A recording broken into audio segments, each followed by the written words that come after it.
راستے میں بنو خزاعہ ایک علاقہ آتا ہے، میں نے بنو خزاعہ کی بستی دیکھی ہے، الحمدللہ میں نے اس کی زیارت کی ہے۔ وہاں ایک خیمہ تھا، اسے کہتے تھے ام معبد کا خیمہ، بوڑھی ہے وہ بیٹھی ہے وہاں، یہ دونوں حضرت ابوبکر اور رسول اللہ پہنچے ہیں۔ کہا آپ تو مہمان ہو، عرب کا رواج ہے کہ مہمان کو خالی ہاتھ نہیں لوٹاتے، میرا جی چاہتا تھا میں تمہیں بکری کا دودھ پلاؤں، پر میری ساری بکریاں چرنے گئی ہوئی ہیں۔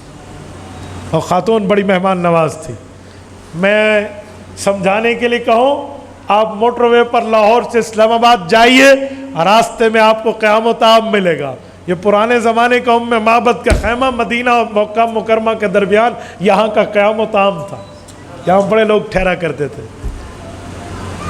حضرت ابوبکر صدیق نے کہا اماں آپ کی محبتوں کا شکریہ، لیکن ایک بکری تو وہ سامنے ٹھہری ہوئی ہے نا، دودھ دینا ہے تو اسی کا نکال کے دے دے، کہہ کیوں رہی ہے؟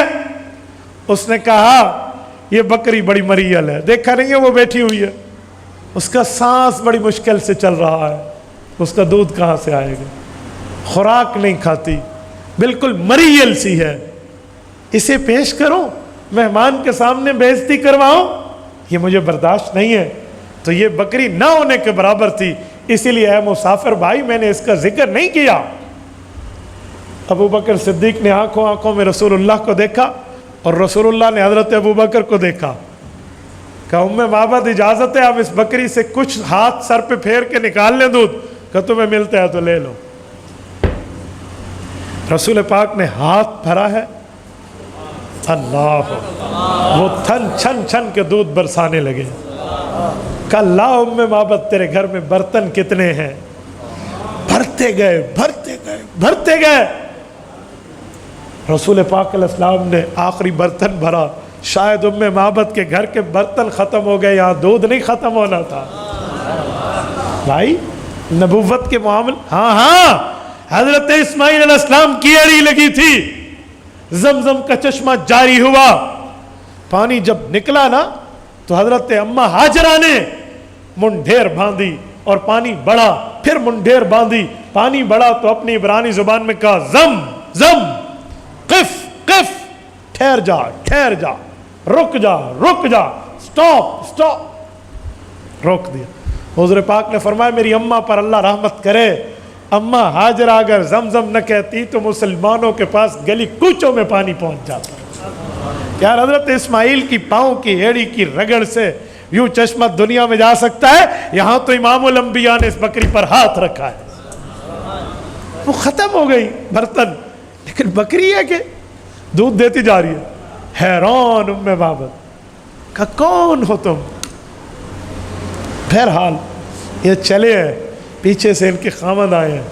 جو خاوند کو اس نے کہا نا کہ میں نے کیا دیکھا، میرا عنوان ام معبد کا خیمہ ہوتا نا، ایک رکوع کی حدیث ہے جس نے رسول اللہ صلی اللہ علیہ وسلم کے اوصاف کو بیان کیا ہے کہ ان کی آنکھیں کیسی تھی، ان کے کان کیسے تھے، ان کا چہرہ کیسے تھا، ان کے بال کیسے تھے، اس نے حسن کی رعنائی کیا تھی، اس کے سرمے کے معاملے کیا تھے، اور اس کے ساتھ چلنے کا معاملہ کیا تھا، اس کا ساتھی اسے کتنی احترام سے بات کرتا۔ اس نے جب نقشہ کھینچا نا اپنے خامد کے سامنے، اس نے کہا اراہ ھذا صاحب قریش، اللہ اکبر، میں خبریں سن رہا ہوں، مکہ کے قریشی کہتے ہیں ہم سے ہمارا ایک بندہ نکل گیا، ہاں یہ وہ نبی ہوگا جو یہاں سے گزرا ہوگا۔ اے ام معبد تو خوش قسمت ہے، تو نے اس کی مہمان نوازی کی۔ یہ ام معبد الخزاعیہ بعد میں آئی ہیں مدینہ طیبہ، کلمہ پڑھا ہے، مشرف با اسلام ہوئی اور صحابیہ بنی۔ ان کی قبر جنت البقیع میں۔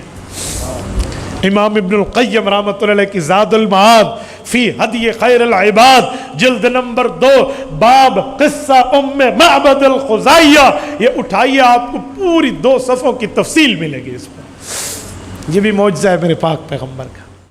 تبارك الذي نزل الفرقان على عبده ليكون للعالمين نذيرا